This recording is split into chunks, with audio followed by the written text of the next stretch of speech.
지난 시간에는 우리가 7절 말씀을 마무리했습니다. 7절 말씀은 법대로, 다시 우리 법대로 하게 해라. 우리 법대로 하면 예수님을 죽일 수 있다라고 이렇게 이제 유대인들이 빌라도에게 요청하는 것을 우리가 살펴봤습니다. 왜 이들이 법대로 해달라고 했어요? 자기들 법대로 해달라고 했을까요? 이게 이제 굉장히 중요해요. 왜 자기들 법대로 해달라고 했을까? 원래 처음에는 유대인이 자기 법대로 하려고 했어요? 안 하려고 그랬어요? 안 하려고 했어요. 무슨 법으로 하려고 그랬어요? 로마법으로 하려고 그랬어요. 그래 로마법으로 하려고. 왜냐하면 자기들이 사람을 죽이는 그러한 어떤 불경한 죄를 짓지 않기 위해서 거룩한 자기들의 그것을 생각해서 로마법으로 처리하려고 했어요. 그러니까 로마법으로 처리하든 유대법으로 처리하든 결론은 뭐예요? 예수를 죽이려고 하는 거예요. 죽이려고 하는 거예요. 죽이려고. 그 로마법으로 처리하려고 그러니까 로마법의 사형에 해당되는 죄가 뭘까 이 생각하는 거예요. 왜냐하면 죽이려고 넘긴 거니까. 거기서 재판에서 이 사람 죄가 있습니까 없습니까 이거로 확인해 주세요. 이래서 이렇게 이를 고소한 것이 아니라 이 예수를 죽이려고 고소한 것이기 때문에 사형에 해당되는 죄가 뭔가를 생각한 거예요. 그게 바로 뭐예요? 유대인의 왕이다. 유대인의 왕이다. 유대인의 왕이다. 그러니까 로마에는 여기서 얘기하잖아요. 유대인들이 그 자기들 속내가 여기 나오잖아요. 12절을 보면 12절은 이놈의 빌라도가 예수를 놓으려고 힘썼으나 유대인들이 소리질러 가는데 이 사람을 놓으면 뭐요? 가이사의 충신이 아니다. 무릇 자기를 왕이라 하는 자는 가이사를 반역하는 것이다. 오늘날도 국가 반역죄는 사형에 해당되는데 이 당시에 가이사 살아있는 신 로마 황제를 반역해가지고 살아남겠어요? 이게 국가 반역죄에 해당되는 일인데, 그러니까 예수님을 유대인의 왕이다 해가지고 유대인의 왕이면 유대인의 왕이 누구라고 얘기하는 거 이들이 가이사가 자기네 왕이라고 얘기하고 있잖아요. 그러니까 이게 인간의 참 이게 비참한 애환인데, 우리 이제 일제 강점기 시절을 한번 생각해 보면, 여러분 일제 강점기 시절에도 보면 친일파라는 사람들이 있었다 그러죠.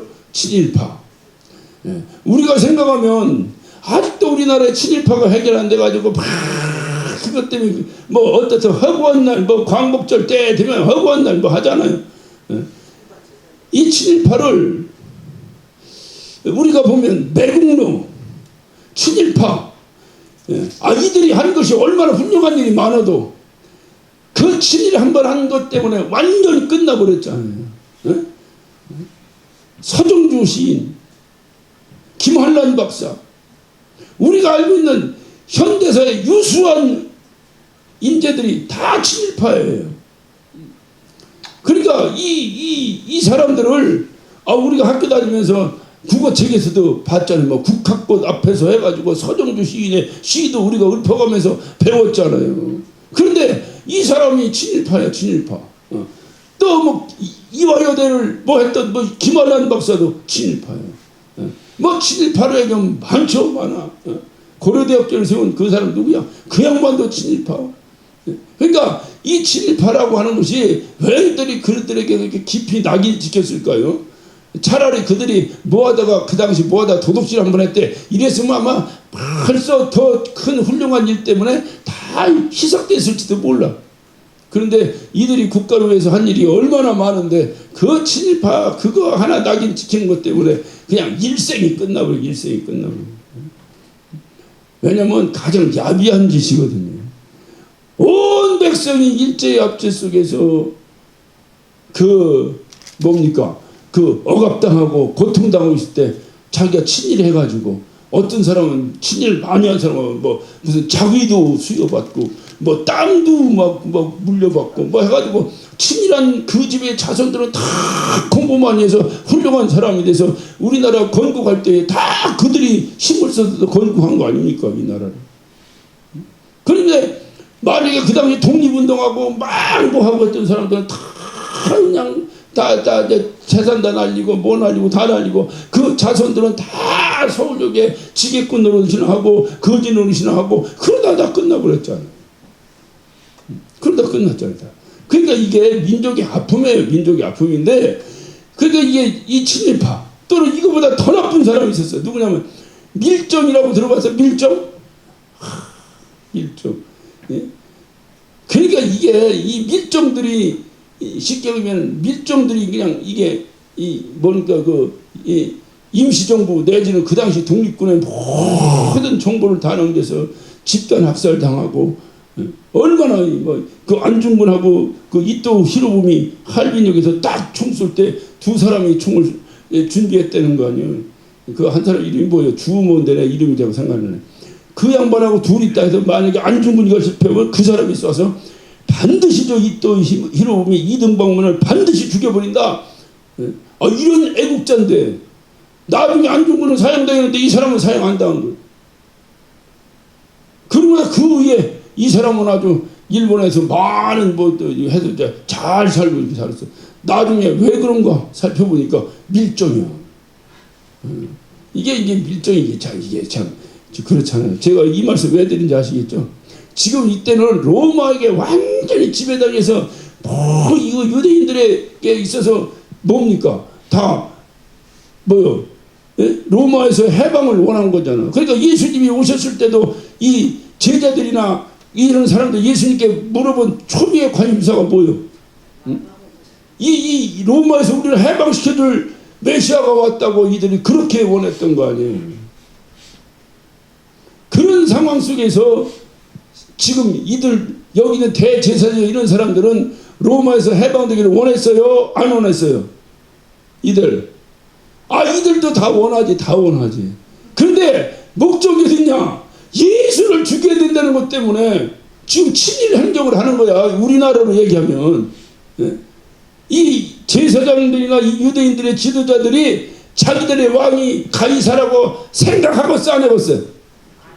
있을 수도 없는 일이죠. 자기들 왕은 하나님이지 무슨. 자기들 왕은 하나님이지. 뭐가 가이사가 자기들 왕이에요. 근데 이 빌라도는 하나님이 왕이라는 소리를 못 알아듣잖아요. 이 사람은 오늘날로 말하면 교회 다니는 사람도 아니고 예수 믿는 사람도 아니고. 그러니까 로마법에 죽여야 되니까 이 사람이 유대인의 왕이라고 했다. 유대인의 왕이라도 그 가이사가 빌라도가 조사를 해요. 조사를 했는데 발견했어요? 못 발견했어요? 아닌 것 같은 거예요. 저쪽에서 뭐라고 괜히 한 거야. 이거는 종교적으로 뭔가 있어서 하는 건지 모르지만은 실질적으로 정치적으로나 인간적으로는 예수가 유대인의 왕이라고 얘기한 적도 없고 아닌 거야. 자기 조사를 해보니까. 그래서 이 얘기에서 죄를 발견할 수가 없어. 그래서 놓아주려고 하는 거예요. 놓아주려고. 근데 이 대제사장들, 이 유대인들 지도자들이 뭐라고 말합니까? 우리 왕은 누구다? 원래는 누군데? 하나님인데. 우리 왕이 하나님인데 우리 왕이 가이사라고 예수 하나 죽일 것이라고 신앙 고백을 완전히 뒤집어 엎어버리는. 이게 인간의 완악함이에요. 인간의 완악함이에요. 이래서 이게 문제가 되는 거예요. 그런데 빌라도가 생각할 때는 어찌하든지 놓아주고 싶은 거야. 이를 놓아주고 싶은 거야. 빌라도가 뭐라고 말합니까? 여기 보면 빌라도가 다시 또 들어가서 9절 다시 관정에 들어가서 예수께 말하되 너는 어디로 서냐 하되 예수께 대답하여 주지 아니하든 빌라도가 가로되 내게 말하지 아니하느냐 내가 너를 놓을 권세도 있고 십자가 못 박을 권세도 있다. 맞아 틀려. 빌라도에게 놓아줄 권세도 있고 죽일 권세도 있어 없어? 있긴 뭘 있어. 착각하는 거지. 주님은 뭐라고 말씀하시는데 내가 죽을 권세도 있고 살 권세도 있다는 거예요. 누구 말이 맞는 거야 이거? 그러니까 예수를 만약에 죽인다고 하면 누가 죽이는 거예요? 하나님이 죽이는 거. 하나님이. 그래 하나님이 너 죽어라 해서 온 거지. 하나님이 죽어라 해서 온 거지. 빌라도가 죽이려고 예수님이 아니에요. 그래 착각하는 거야. 오늘날도 우리가 뭐 다 할 수 있다고 생각하는 건 큰 착각이야. 하나님이 하라고 해서 한 거지. 그러니까 우리의 일거수일투족에 하나님이 개입하셨다라고 믿는 것이 신앙생활이에요. 그런데 우리가 너무 이제 우리 시험도 많이 들기도 했지만은 너무 이렇게 하다 보니까 우리가 하는 모든 행동 속에서 우리가 생각해서 우리가 뭐 하고 이렇게 생각하는, 그러니까 자꾸 사람의 행동에 시험 드는 거예요. 그게 아니요, 하나님이 하시는 거예요. 다 하나님이. 그러니까 이 예수님은 웃는 거야. 야, 네가 무슨, 그러니까 주님이 바로 뭐라고 하시는데 11절 한번, 예수께서 대답하시되 위에서 주지 아니했다면 나를 해야 할 권세가 있다 없다? 없다. 이 주책 떨지 마라. 이놈아, 네가 나를 죽이고 살려? 웃기는 소리야. 나를 죽이고 살릴 수 있는 분은 누구다? 하나님밖에 없다. 네. 그거예요. 그러면서 이 빌라도가, 그러니까 헛헛한 12절, 이러므로 빌라도가 예수를 놓으려고 힘썼어. 왜냐면 빌라도가 뭔가 꿉꿉한 거야. 이게 예수님을, 죄도 없는 예수를 자기가 죽이는 것도 꿉꿉하고, 제가 이제 제 개인적인 생각에는 뭔가 예수하고 대답하는 가운데 신령한 예수의 어떤 영적인 능력을 본 거야. 이게, 야, 이거 범상치 않은데 이렇게 느낀 거야. 그러니까 자기가 괜히 건드렸다가 말을 안 믿는 사람 생각하면 재수나 뻗을까봐 안 건드리려고 하는 거예요. 예수 안 믿는 사람의 입장에서 이해를 하자면, 그냥 자기가 무슨 잘못 건드려 큰 벌이라도 당할지도 모르겠다는 뭔가 영적인 억압을 받은 거예요, 이 빌라도가. 그러니까 안 건드리려고 자꾸 놔두려고 하고, 그래서 이 빌라도가 이제 그 예수님을 끌고 다시 유대인 앞으로 나오는 거예요. 그게 이제 오늘 본문의 시작이에요. 중요한 것은 이렇게 법이 참으로, 법이라고 하는 것은 뭐랄까, 이 사회를 좋은 사회를 구현하고, 우리의 어떤 시민 사회나 어떤 무슨 공동체를 운영하는데, 법이라고 하는 것은 잘 좋은 공동체를 운영하기 위해서 반드시 필요한 것이 법이에요. 법. 그러니까 교회도 공동체이기 때문에 교회를 운영하기 위해서는 법이 필요한 거예요. 근데 그 법은 바로 뭐냐? 법은 왜 이렇게, 예를 들어 교회에 법이 있다. 그러면 교회의 법은 목적이 뭐예요? 교회를 잘 운영하기 위한 거, 이게 목적이 되어야 된다 이 말이에요. 예? 나라에 법이 있어. 그럼 이 법은 목적성이 뭐예요? 나라를 잘 좋은 나라를 만들기 위한 것이 목적이 되어야 되는데, 이 법이 이 목적성을 잃어버릴 때 이게 하나의 이데올로기로 빠져버리는 거예요. 하나의 이념으로 빠져버리는 거예요. 그래서 이 법이 사람을 죽이는 데 써버리는 거예요.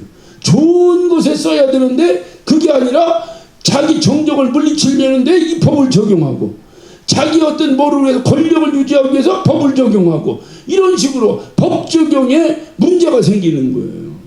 그래서 이제는 법이, 우리가 살아가는 좋은 사회를 만들기 위해서 법이 필요한 것이 아니라 법을 위한 법이 필요한 거예요. 법을 위한 법이요. 지금 우리가 여기서 보면 잘 알잖아요. 지금 이 법, 로마법이든 유대인법이든 간에 유대인은 지금 이 법을 어디다 적용하고 있는 거예요? 예수를 죽이려고 하는 목적을 놓고 법을 적용하는 거예요. 그러니까 예수를 죽이려고 하는데 로마법으로 죽이려니까 사형법이 뭐냐? 이거 반란죄밖에 없다. 그러니까 예수님을 반란범으로 몰아버린 거예요. 이거 지가 왕이라고 했다. 이렇게. 이해가 됐죠? 그런데 빌라도가 그 법을 그 죄를 찾아서 못 찾았어. 그 빌라도가 놔주려고 하니까, 그러면 우리 유대법으로도 하겠다. 이게 무슨 얘기요? 우리는 반드시 예수를 죽여야 되겠다. 그래가지고 유대법으로 하겠다고 하면서, 신기한 것은 예수의 제목을 싹 바꿔버립니다. 왜 바꾸느냐? 유대인의 왕이라고 한 것은 유대법에는 전촉이 되지 않거든. 그러니까 유대법에는 뭐냐? 자기 유대인은 유일하신 하나님을 믿는 사람들이에요. 유일신 사상을 가진 사람들이에요. 그런데 자기가 하나님의 아들이라고 하면 이거는 어떻게 되는 거야? 유일신 하나님을 부정하게 되는 거예요. 자기도 하나님이라는 얘기가 된다 이 말이에요. 그래서 유대인법으로 처리하겠다 하면서 예수의 제목을 싹 바꿔버립니다. 뭐로 바꿔요? 하나님의 아들이라고 했다. 이렇게 법을 바꾸는 거예요. 그러니까 법을 이렇게 적용하면 안 돼. 사람을 죽이기 위해서 법 적용을 찾으면 안 돼. 법대로 했는데 법에 어긋나서 사형시켜야 된다. 이거는 괜찮은데 저 사람 죽이려고 법 적용을 찾으면 안 된다니까요.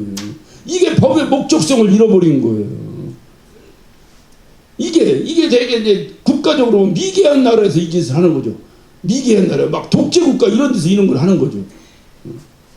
이게 문제라는 거예요. 내가 뭐를 하려고 하면 법대로 했는데 법을 안 지켜서 이 사람에게 징역을 보내고 이건 괜찮은데 저 사람 징역을 보내기 위해서 법 적용을 찾으면 안 된다니까요. 이해가 되셨죠? 예. 그러니까 이 법이라는 게 참 이게 어려운 거예요. 법이라는 것이. 예. 그래서 이 법 때문에 예수님은 이 법을 죽이려고. 우리가 성경을 해석을 해도요. 성경 해석의 제일 원칙이 뭐냐? 내 경험을 성경으로 증명하려고 하지 말라는 거예요. 이러면 거의 10중 8구 2단 되어버립니다. 이제. 그러니까 꼭 똑같은 거예요. 이 사람 죽여야 된다는 결정을 해놓고 합법적으로 죽여야 된다 하니까 법을 적용해 나가는 거예요. 이러면 어떤 법을 적용하든지 이 사람 죽일 수밖에 없어요. 그 우리나라도 뭐 요즘 보면 진실, 화해, 우연인가 뭔가 해가지고 계속 뭐 그 당시 뭐 하고 다 무효, 무죄 뭐 나오지 않습니까? 사람 죽여놓고 무죄하면 뭔 소용이 있어? 다 죽어서 백골이 진토돼 버렸는데 지금 와서 그 사람 무죄라고 하는데 뭔 소용이 있냐고 그것이. 그러니까 법 적용을 함부로 하면 안 되는 거예요. 이게. 그러니까 성경 해석도 내가 성경을 읽고 성경대로 했는데 어떤 현상이 나타났어. 오케이. 내가 경험 못했어도 그걸 가지고 뭐라고 하면 안 돼요. 그런데 그게 아니라 내가 뭘 경험했어. 그래서 이거를 합법적인 뭐를 만들기 위해서 성경에서 그걸 찾는 거야. 이거 어떻게 하면 여기에 이거를 성경적으로 내가 이걸 증명할 수 있을까? 하다 보면 무리한 적용을 하게 되는 거예요. 무리한 적용. 이 무리한 적용이 바로 이단으로 빠지는 이제 첫 관문이 되는 거예요. 그래서 그 다음 그거는 맞았는데 다음에는 적용이 안 되는 거예요. 그러니까 그걸 또 적용을 하니까 또 자기 생각이 인원을 또 집어넣고 자기 생각이 인원을 또 집어넣고 나중에 성경은 전혀 다른 엉뚱한 소리가 나오고 오늘날 이단들을 봐요. 이단들을. 지난번에 내가 말씀한 거 돌나라인가 뭔가 그 박명호 봐요. 그 사람 하는 거 봐요. 그 사람 하는 거. 또 자기 직접 얘기하더만 자기가 하나님 뭐라고. 그 사람이 왜 그 사람이 어떻든 2단이든 3단이든 간에 다 기독교적 백그라운드 안에서 시작된 거잖아. 어떻든 막 절 백그라운드로 시작된 건 아니잖아. 그래놓고 막 자기가 뭐 하나님이라고 하고 막 하니까 뭐 하나님 아빠 뭐 해가면서 아이고 난 그 사람들 왜 그런지 모르겠어. 나 그랬다. 그게 뭐냐 우리가 이해가 안 되잖아요. 그래서 2단의 영이 있다는 거 성경에 뭐 2단의 영이 있어. 2단의 영이 그 2단의 영이 나를 사로잡아 버리면 그렇게 되는 거예요. 예, 우리가 인격적으로 하면 이거 어떻게 저럴 수가 있냐 돌나라가 뭐야. 난 돌대가리 소리 들었었네. 돌나라가 그런데 어떻게 저 돌나라가 뭔지 난 모르겠어. 뭐 그 사람 뭐 아우가 뭐 석산인가 뭔가 그렇더라고. 그러니까 막 돌석자가 들어가서 돌나라라고 하는 건지 안 다녀봐서 몰라. 그러니까 난 묻진 마. 내 생각이 그래.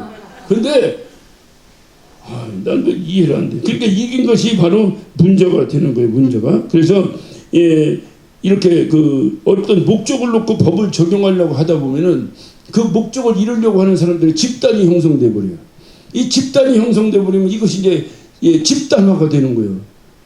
그 집단이 되면 집단화가 되면 우리가 여러분 살면서 이런 소리 들어봤죠. 군중심리라는 소리 들어보셨죠?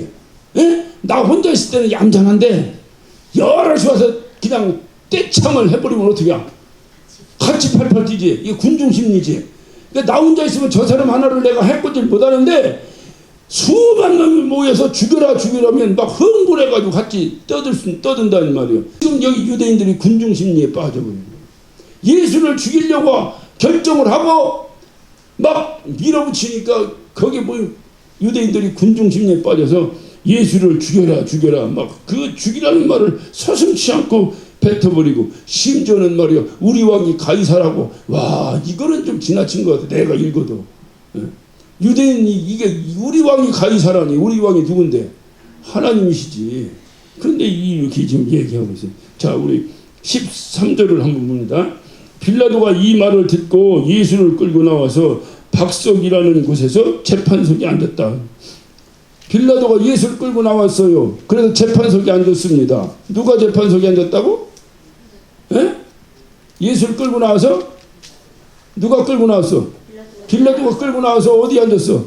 재판석에. 누가 재판석에 앉았어? 빌라도가 앉았다니까. 빌라도가 재판석에 왜 앉았어요? 예수님을 재판하려고. 자, 예수님이 우리를 재판해요? 우리가 예수님을 재판해요? 우리는 어떻게 그렇게 안 해? 예수님이 우리를 심판해야지 어떻게 우리가 예수님을 심판합니까? 인간이 예수님을 심판하면 누구나 할 거 없어요. 예수님은 죽어야 됩니다. 죽여야 돼요. 예수님은 죽여야 돼요. 누가 그랬다는 거예요. 네, 어떤 목사님이 그래. 자기가 집회하다가 그렇게 물어봤대. 예수님이 보통 훌륭하신 분이 아니다. 막 떨리는 예수님 훌륭하다니까 아멘 할렐루야 손 들고 박수 치고 난리가 난 거예요. 예. 그러면 예수님 같은 신랑감을 원하십니까? 그러니까 다 도리도리 하더래요. 안 한다고. 그런 양반하고 결혼 안 한다고. 인간적으로 생각하면 내가 생각해도 내가 예수님 같은 신랑하고 어떻게 생각해 날마다 그냥 한 벌 옷이나 입고 그냥 다니면서 그냥 재주 있는데도 돈도 안 벌고 돌아다니는 양반 그 남편값 1등 하겠어? 그러니까 인간의 생각으로 예수를 생각하면 인간이 예수님을 심판하면 예수님은 죽을 수밖에 없어요. 왜냐면 예수님은 이 나라 법으로 사는 분이 아니에요. 그러니까 이 나라 법으로 생각할 때 예수님은 죽여야 돼요. 근데 우리가 말했듯이 예수님이 우리를 심판해야지 어떻게 우리가 예수님을 심판해요. 예수님이 우리를 심판하면 어떤 결과가 나오겠어요? 예수님이 우리를 심판하면 예수님이 죽어요. 예수님이 죽어서 우리를 살려요. 우리가 예수님을 심판하면 예수님이 죄인이에요. 그래서 예수님을 죽여요. 그런데 예수님이 우리를 심판하면 우리가 죄인이에요. 그런데 내가 죽지 않고 내 죄 때문에 당신이 죽으시면서 나를 살려낸다니까. 누가 심판해야 돼요? 예수님이 우리를 심판해야 해요. 그래야 사는 거예요. 우리가 예수님 심판하면 안 돼. 그건 몰살이야 몰살. 그런데 오늘 여기서 빌라도가 심판대에 딱 앉습니다. 심판대에 앉아서 바로 그러는 거예요. 예. 그러니까 예수님만이 우리 인생을 심판하고 또 정죄하고 올바른 삶으로 인도할 수 있는 유일하신 분, 그를 우리가 믿는 거예요. 자, 14절을 봅니다. 이날은 6월절의 예비일이요 때는 제6시라 빌라도가 유대인들에게 이르되 보라 너희 왕이로다. 6월절 예비일이라 그러니까는 간단하게 보면 6월절 전날이죠. 우리가 크리스마스 이브 하듯이 전날입니다. 전날에 예수님이 지금 이제 오늘 여기서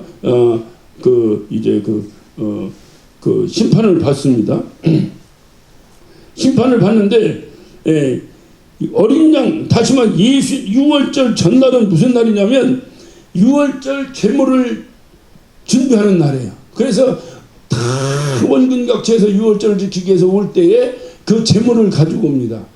제물을 가지고 오면 그 제물을 제사장 앞에서 전부 제물을 그때다 이렇게 죽여서 그 피를 제단에 뿌리고 이거를 6월절 예비일날 다 하는 거예요. 하고 6월절에는 쉽게 그 6월절 그 뭡니까 뭐 축제라고 얘기해야 되나 6월절 그 기념일에 우리가 가서 이제 같이 이렇게 어떤 그날을 즐기는 거예요. 그러니까 이 날은 언제냐? 이날 6월절 예배일인 이 날은 언제냐? 그 하나님께 6월절 어린 양을 잡아 죽여야 되는 그 예배일이다. 그날에 예수님이 지금 재판을 받고 예수님이 십자가에 못 박히시는 거예요. 그러니까 예수님은 뭐 대신 하신 거예요. 그래서 성경은 우리가 이 보면은 다른 데는 안 나오는데 요한복음에서만 나오는 요한복음 1장 보면 1장 29절을 보면 이튿날 요한이 예수께서 자기에게 나오심을 보고 가로되 보라 세상 죄를 지고 가는 하나님의 어린 양이로다. 이 당시에 어린 양은 뭐냐? 내 죄를 지고 대신 죽는 거예요. 내 대신 죽어 대신 죽는 거예요. 그것을 예수님이 그 수많은 양이 죽어야 되는 그 시간에 예수님이 십자가 못 박혀 죽으신 거예요. 누구의 제물로? 나의 죄의 제물로 그분이 죽으신 거예요. 근데 우리는 생각할 때 이제 이렇게 생각합니다. 예수님이 오늘 여기 뭡니까? 11절에도 예수께 대답하시되 위에서 주지 아니하셨다면 나를 해할 권세가 없으리니 그러므로 나를 내게 넘겨주는 자는 더 죄가 더 크다. 그러니까 빌라도보다도 죄가 더 크다. 이것은 어떤 산술적인 계산으로 얘기하는 것이 아니라 엄청난 죄를 졌다 이 말이에요. 엄청난 죄인데 이 엄청난 죄를 진 유대인도 예수님이 그들의 죄도 대신해서 죽으셨는가? 다시 말하면 그들의 죄도 사하시는가? 라고 하는 질문에 여러분은 뭐라고 대답할 수 있겠어요? 당연하다. 당연하다. 근데 우리는 말할 때 뭐라고 말하냐면 우리를 세상에서 구원해 주셨다 이렇게 얘기해요. 예수님이 우리를 세상에서 구원해 주셨다. 말은 틀린 말은 아니죠. 우리가 구원 받았지. 세상에서 구원해 주셨다는데 금방 읽은 요한복음 1장 29절에 보면 세상 죄를 지고 가는 하나님의 어린 양. 그러니까 세상은 놔두고 세상이 나를 뿅 하고 건져서 나를 구원시켰다 이게 아니라 이 세상 자체를 짊어진 거다. 그러니까 세상 자체를 구원하시고자 원하셨다 그 말이에요. 이 말은 뭐냐면 이 땅덩어리를 구원했다는 뜻이 아니라 이 세상에 있는 모든 사람의 죄를 그분이 담당하셨다 그 말이에요. 그러니까 유대인도 빌라도보다 더 흉악한 죄인인 유대인도 구원받는다 못 받는다? 구원받는다. 예수의 공로가 그에게 힘이 펴지면 그도 구원받는다. 그러니까 모든 인류를 어떤 어떤 감당하시고 모든 죄를 감당하시고 주님께서 이제 십자가를 지고 우리의 어린 양으로. 그래서 그 이후로 우리는 어떤 하나님 앞에 나올 때 우리가 양을 잡아 드리거나 무슨 제물을 드리거나 하지 아니하고 주님의 예수 그리스도의 공로를 힘입어 하나님 앞에 나올 수 있는 담력을 우리에게 주셨다. 그러니까 우리가 교회 나오는 거 여러분 오늘 나올 때에 예전같이 하면 어떻게 해야 됩니까? 양 한 마리씩 들고 와서 여기서 양 잡아서 피 뿌리고 여기 피비린내가 진동해야 되는 거예요. 그런데 우리가 그걸 안 하는 것은 예수님이 나의 영원한 제물이 되주셨기 때문에 그냥 나오면 안 되는 거예요. 누구 공로를 힘입어서 예수의 피의 공로를 힘입어서 오늘 이 전에 앉아 있어야 되는 거예요. 그래야 그분이 나의 제물을 대신하신 거예요. 나의 제물을. 그러니까 이분이 나의 제물을 대신하신 거예요. 대신하신 거예요. 이것이 중요한 거예요. 그래서 이분이 6월절 예비일에. 그런데 우리뿐만이 아니라 이 세상 죄를 지고 가는 어린 양이 누구의 죄든지 다 그분이 이렇게 감당하시고 가셨다 그 말이죠. 이렇게. 그래서 그 사도 바울은 고린도서 1장 18절에 뭐라고 말하고 있느냐? 십자가의 도가 멸망하는 자에게는 비련한 거다. 멸망하는 자. 예수 안 믿는 사람들이 볼 때는 십자가의 도라고 하는 것이 미련하기 짝이 없는 짓이다 이 말이에요. 그런데 예수를 믿는 사람들, 구원을 얻은 우리에게는 하나님의 능력이라. 하나님의 능력이라. 우리가 하나님 앞에 나올 수 있는 담력도 예수 그리스도의 피의 공로를 의지하고 하나님 앞에 나오는 거예요. 그러니까 오늘 이 자리는 양의 그 피비린내가 나는 것이 아니라 예수의 피비린내가 나야 되는 거예요. 그러니까 교회에서는 예수의 피가 뿌려져야 되는 거예요. 이게 교회예요. 이게 교회예요. 그러니까 오늘날 교회가 예수의 피가 하나의 문화 공간이 되어버리기도 하고 하나의 침묵 공간이 되어버리기도 하고. 조금 시간이 지난 얘기니까 우리끼리니까 내가 한 번 해봤네. 우리끼리 할 때는 내가 뭐 자꾸 안 해도 되는 얘기를 한 번씩 하더라고. 그래도 또 나도 나이가 들었으니까 또 해야지 어떡하겠어. 그죠? 젊으면 말조심을 하는데 나이가 들었으니까 또 하고 싶으면 해야지. 내가 여름 수련회 집회를 인도하지 않았겠어? 햇살에서. 그냥 사방팔아서 너무너무 오래 봤다서 감사합니다 지났는데 어떤 사람이 나한테 메일이 탁 올라왔어. 뭐라고 올라왔냐면 평생을 누구의 치아에 눌려서 깜짝 못하고 날마다 헌신하고 날마다 알거지로 살았다가 이제서 자유함 얻어서 좀 놀러 다닌다고 왜 그거를 정지하십니까 하고 나한테 딱 왔어요. 누가. 그러다 뭔 얘기인가 이게 뭔 거야. 나도 놀러 가는 거 좋아하는 사람인데 내가 놀러 가서 그러냐. 그래서 내가 할 수 없이 그 긴 설교를 다시 들었어. 에? 뭔 소리를 했길래 이 사람이 이렇게 했나. 그랬더니 내가 뭔 얘기 했냐면 오직 우리의 자랑은 십자가뿐입니다. 우리 교회 원래 우리 교회 트레이드마크 이 시그니처 어디 식당에 가면 시그니처 메뉴가 있잖아. 우리 교회는 다른 데만 우리 교회에서는 무조건 십자가입니다. 그런데 개혁 이후에 내가 이렇게 살펴보니까 날마다 철저히 관광버스 대절해서 놀러 가는데 아주 유행병처럼 돼 있더라. 근데 그 얘기를 했더라고. 내가 보니까 놀러 가는 것을 나쁘다고 한 소리는 아니고 그 얘기가 있어. 그래서 내가 사는 거야. 내가 사는 거야.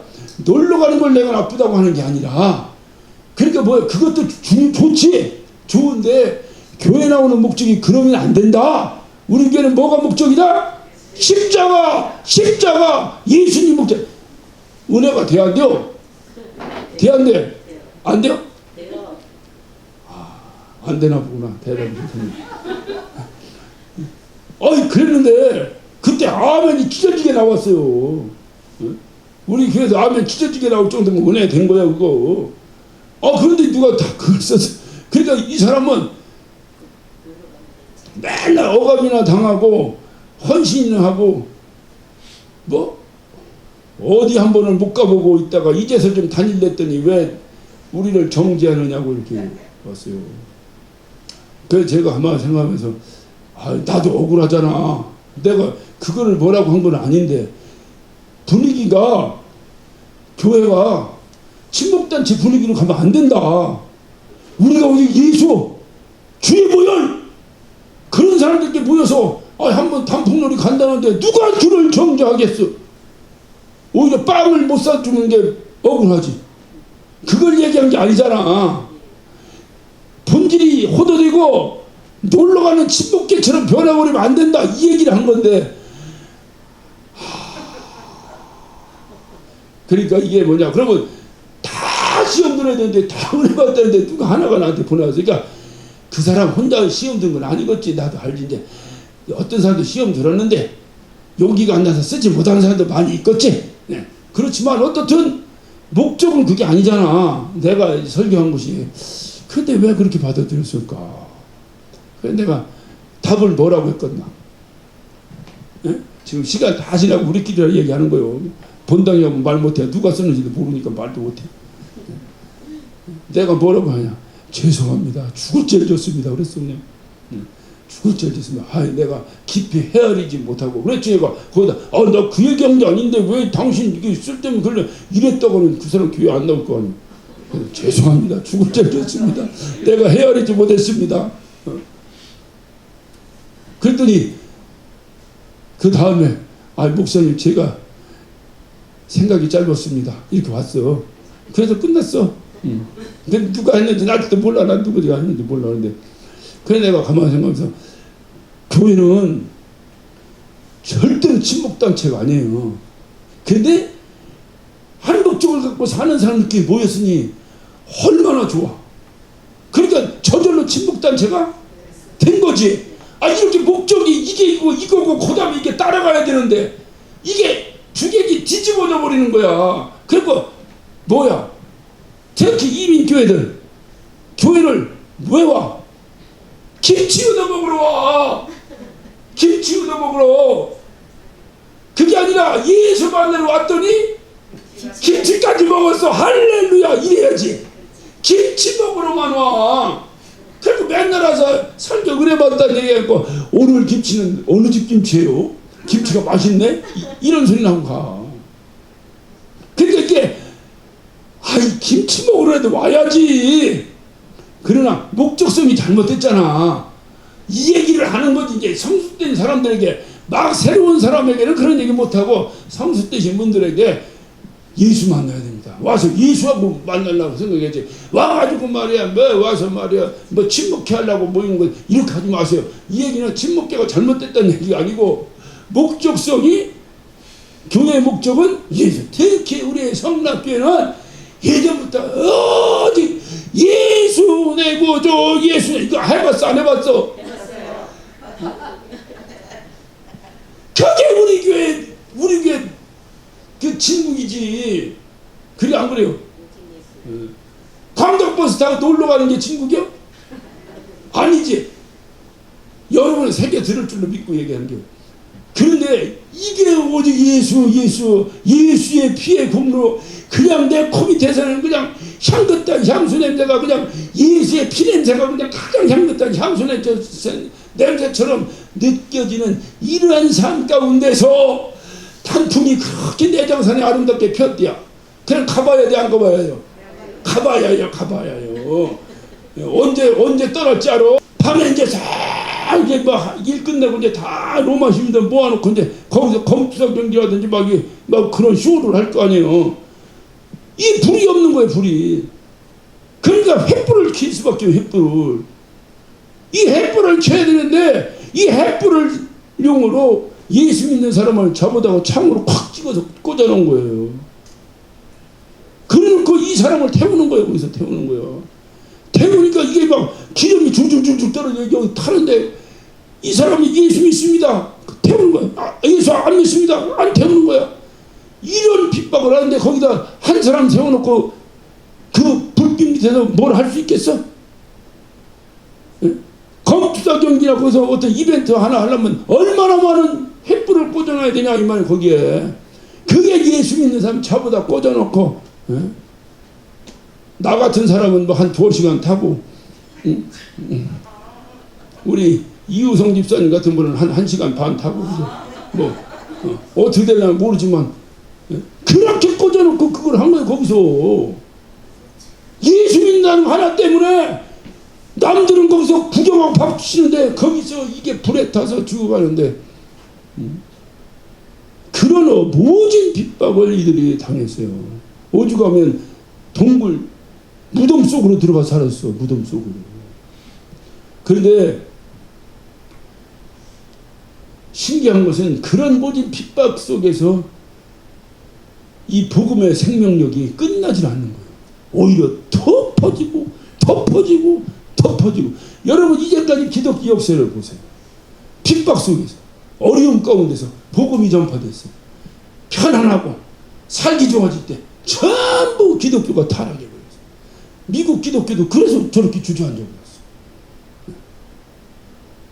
한국도 그렇게 힘들고 어려워 하루 3끼를 걱정할 때 교회가 살렸잖아. 한국교회를. 한국을 먹고 살게 되니까 교회가 다 타락해 주저앉아. 초기 300년까지 그 모진 핍박이 있었는데, 이 핍박 가운데서 교회는 왕성하게, 그러니까 복음은 왕성해진 거예요. 가는 곳마다, 지금도 성지순례 가면 가는 곳마다 순교의 현장은 같이 따라다닙니다. 그러면 그 순교 현장 속에서 끊임없이 복음은 전파되고 복음은 전파되고. 문제는 어디 있냐? 그렇게 복음이 전파되니까 급기야 AD 313년 로마 황제가 교회를 인정한 거예요. 이제 예수 믿어도 좋다. 드디어 그 무서운 로마 황제를 굴복시켜버린 거예요. 복음이. 그 핍박 가운데 복음이 끊임없이 전파되면서. 그리고 로마의 국교로 인정을 받게 되고, 이제는 교회 다니고 교회 와서 유아 세례 받는 것이 호적 등지하는 것처럼 여겨지고, 이제 뭐 이런 세상이 돼버리고, 동로마 교회와 서로마 교회가 갈라져서 저쪽 러시아 쪽으로 그리스 쪽으로 동로마 교회가 올라가고, 서로마는 로마 제국 쪽으로 넘어가고, 왕성하게 기독교가 증거되고, 이렇게 왕성하게 증거되어 이제 교회가 권력을 갖게 되고 부유하게 되니까 교회가 타락하기 시작한 것들. 그런 바람에 1575년인가 1575년 종교개혁이 일어나게 돼요. 이게 그러니까 가만히 역사를 보면 편하고 살기 좋고 그러면 교회가 타락해요. 아, 그러면 힘들고 어려우면 왜 교회가 타락하지 않고 뭔가 왕성하게 일어나는가 보니까 힘들고 어려우니까 십자가 앞에 나와 기도해. 아, 교회는 십자가 앞에 나와 기도해야 교회가 사는구나. 먹고 살바라니까 교회 안 와. 그냥 형식적으로 주일날 왔다 가면 돼. 누가 교회 와서 막 기도 안 해. 기도를 안 하니까 영적으로 내 이 영이 죽어버려. 육만 살아. 그러니까 교회도 육이 지배하기 시작하는 거야. 그러니까 육의 법으로 교회가 치리가 되는 거야. 머릿속에서 다 어떻게 하면 부동산을 많이 해서 세상에서 부자 될까? 어떻게 하면 제일 큰 교회를 세워볼까? 또 여기서 이제 이 머릿속에서 전부 교회를 지배하는 법도 세상의 지혜, 육신의 지혜가 있어야 이제 하게 되는 거예요. 무조건 기도하고 주여 할렐루야 하고 밀고 나가는 교회가 아니라 그렇게 돼버리는 거예요. 교회. 그러니까 다 또 주저앉고 타락해버리고. 교회는요 한순간에 타락합니다. 그건 세상 제도가 그렇게 만들어놨어요. 교회는 비영리단체예요. 교회는 세금을 내지 않습니다. 세금을 내지 않고 돈이 들어와. 땅 짓고 헤엄치기요. 부자 되기가. 뭔 얘기 알아들으셨나? 여러분 바깥에 여러분 사업하고 여러분 일하잖아요. 세금 안 내고 견딥니까? 교회는 세금을 안 내요. 세금 안 내는 것은 그만큼 좋은 일을 하라는 거예요. 근데 그거를 잘못 이용해버리면 교회는 그냥 돈이 굴러 들어온다니까요. 이게 타락하는 거예요. 타락하는 거예요. 그러면 그 당시에 그 초기 300년 동안 그 많은 순교자들이 어떻게 그 불에 타 죽으면서 그것을 견딜 수 있고 두려워하지 아니고 그걸 견뎠을까? 어떻게 그들이 그 순교의 현장에서도 끊임없이 예수를 배신하지 않냐고 견딜 수 있었을까? 그 힘이 무엇이라고 생각하십니까? 그게 사도 바울이 말한 거예요. 뭐라고 말한 거예요? 구원 얻은 우리에게는 무엇이 능력이 된다고? 십자가가 능력이라는 거예요. 그 십자가의 능력이 죽음을 이기게 한 거예요. 그러니까 그 당시에 그들은 내가 붙잡혀서 죽는 걸 뻔히 알면서도 그것을 이길 수 그러면서도 내가 기도하고 그러면서도 내가 예수를 믿을 수 있던 그 능력이 어디서 나왔다고? 십자가의 능력이라. 십자가의 능력이다. 그러니까 사도 바울은 그 당시 사람이 그걸 알잖아요. 사도 바울도 순교했잖아요. 사도 바울이 목이 잘리도록 그 죽음의 현장까지 끌려갈 때 조금도 거역하거나 부인하거나 반항하지 아니하고 그가 기쁨으로 자기 목을 내놓을 수 있었던 그 능력이 뭐요? 십자가의 능력이라니까. 나를 위해 죽으신 예수 그리스도를 생각하니 내 목은 아무것도 아닌 거야. 그게 우리 믿는 사람의 능력이라니까요. 이 능력이 있어야 되는데 교회도 다 세상 지혜로 세상이 좀 똑똑하면 그 사람이 다 하려고 하고 기도하는 사람이 해야 된다고 그렇게 얘기해도 기도하는 사람이 해야 된다고. 그래야 교회가 산다니까요.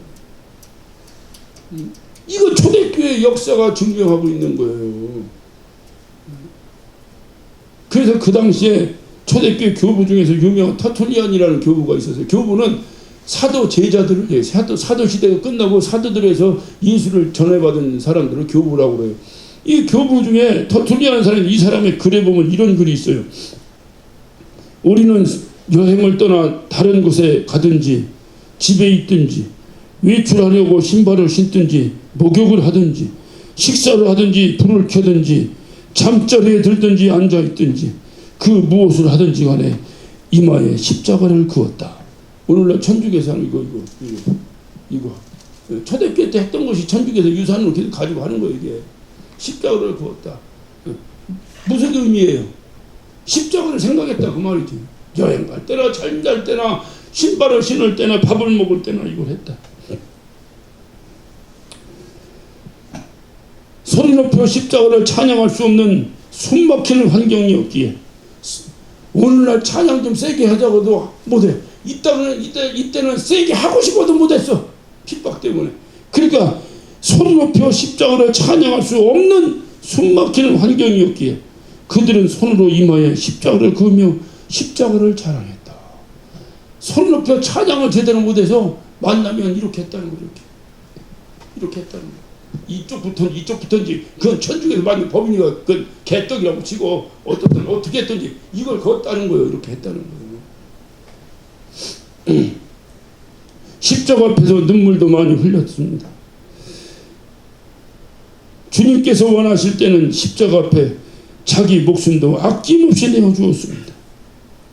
그래서 불 속에도 뛰어들었고 짐승 앞으로도 달려갔고 가족들을 빼앗기는 고통도 감수하면서 그들은 십자가를 자랑했습니다. 이게 초대교회의 능력이라니까요. 맨날 말로는 초대교회로 돌아가자, 초대교회로 돌아가자. 초대교회 돌아가자는 것이 이거거든요. 우리에게 구원의 십자가, 나를 영원히 생명을 주신 예수 그리스도의 내 대신 달리신 십자가, 그것이 항상 내 곁에 있어야 되는 거예요. 왜 내 곁에 없는 거예요, 이것이? 내가 자랑할 수 있을 것 같으면 내가 그냥 눈동자만한 다이아몬드 만져가 있으면 여기다 노상 끼고 다니겠어? 저쪽에다 놓고 다니겠어? 너 땅 끼고 이렇게 안 다니겠어? 자랑하려고? 근데 왜 십자가는 가지고 다니지 않는 거예요? 십자가 자랑거리가 되지 않는 세상, 이 시대에 우리가 신앙생활을 하고 있어요. 그래서 이 시대는요, 신앙생활을 잘하기가 굉장히 좋아. 왜 좋아? 역설적인 얘기야. 왜 좋아? 다들 개떡이니까 조금만 잘하면 잘하는 거야. 조금만 잘하. 이 당시 막 죽이면 죽으리라 하고 예수 믿는 사람들만 사는 동네에서 신앙생활 잘하기가 쉬워, 어려워? 어렵지? 최하가 죽는 건데 뭐 죽는 거야 더 잘할 게 어딨어? 근데 지금은 조금만 잘해도 주님 칭찬 받아.